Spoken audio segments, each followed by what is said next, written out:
Hello everyone, today I'm going to review some item model calibration options in adaptive testing.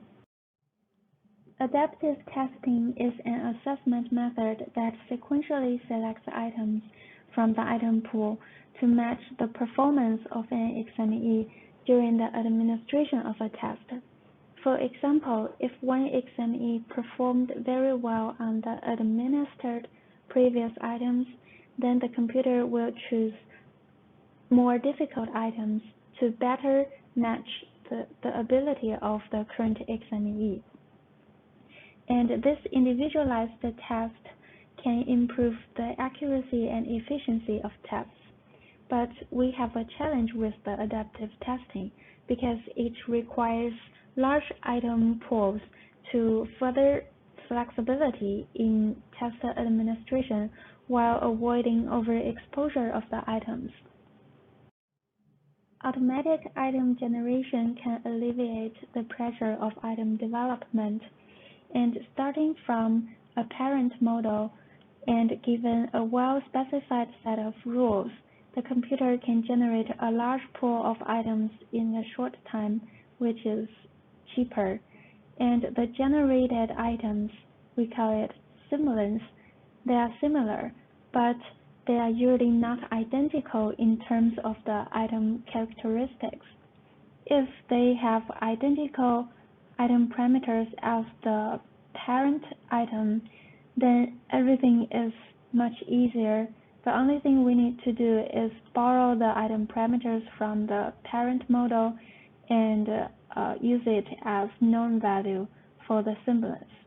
And in this way, we can avoid calibrating simulants using palette testing.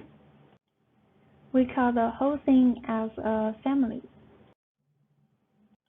We know that there are some variations among simulants within a family, and we can model those. First, we calibrate each family instead of each item. Then, after calibration, we know the characteristics of the family. Next, we are able to predict item parameters within this family. In this way, we can avoid failed and palette testing for every single item, and it costs less. There are several models explaining the variation among simulants within one family, and the first is linear logistic test model. It is an extension of the rush model and replaces the item difficulty parameter with an item difficulty model, which is a linear combination of item predictors. In this model, we have k item design features, and different features have different impact on the item difficulty parameter. We also have the score of item I on feature k, and after getting the estimation of eta k, we are able to predict the difficulty parameter using this model. In this way, we can avoid calibrating new items using palette testing or collecting some expensive data. There are some variants of the model, like some researcher added one random component here after the linear combination, and in this way we consider the generated items as a sample from the item population, and we are interested in describing the item population. There is another model called 2PL constraint model. It is very similar with the first model, but it have item design features on both the item difficulty and item discrimination. Another is the hierarchical IRT model. It considers the problem at two levels. The first level describes the probability of success on an item. say we may assume 3PL is appropriate for every item, and we have parameter vector like this. But we are not interested in calibrating those parameters for a specific item. Instead, we want to describe the distribution of item parameters within one family, which is at the second level.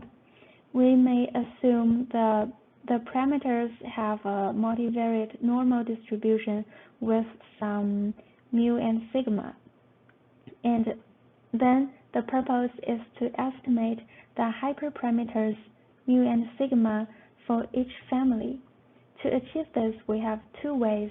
We can use marginal maximum likelihood and integrate out item parameters and abilities. The other way is to use Bayesian methods, and we need to specify priors for hyperparameters.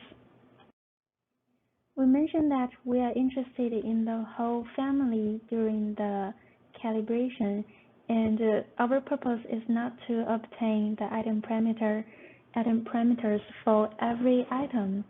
So when doing the scoring, a convenient way is to use the family expected response functions. It is an approach to incorporate the item parameter uncertainty within a family. We summarize the property of family K using this function. It is the probability that an examinee with ability theta correctly responds to a randomly selected item from family K. Here is an example describing the relationship between sibling members, the blue dashed line, and the family expected response functions, which is the black solid line in the middle. And we can see the black line is sitting in the middle of the blue band. So it represents the whole family well. The hierarchical IRT model can be applied in adaptive testing. Remember that an item pool may have items from many families, and if we do item model calibration, then instead of selecting an optimal item during the administration, we do a two-stage selection instead. First, we select an optimal family, and then we randomly draw an item from the chosen family. This combination of hierarchical IRT model and adaptive testing allows on-the-fly item generation, which means the item is generated during the test administration. Recently, some researchers improved the hierarchical IRT model by combining it with the random effect linear logistic test model. And the difference is here. In the first level, instead of using one difficulty parameter, it decomposes the difficulty parameter to a linear item difficulty level containing a random effect.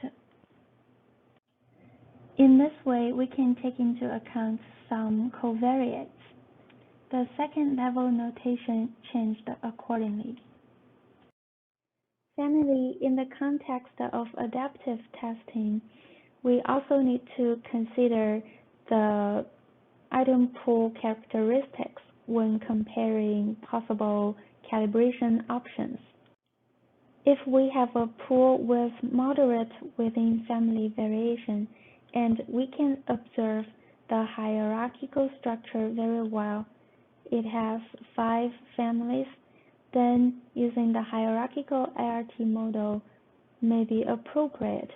However, in one extreme condition, if the pool has extremely large within family variation and we are not able to observe any hierarchical structure, then using the hierarchical IRT model may oversimplify our question.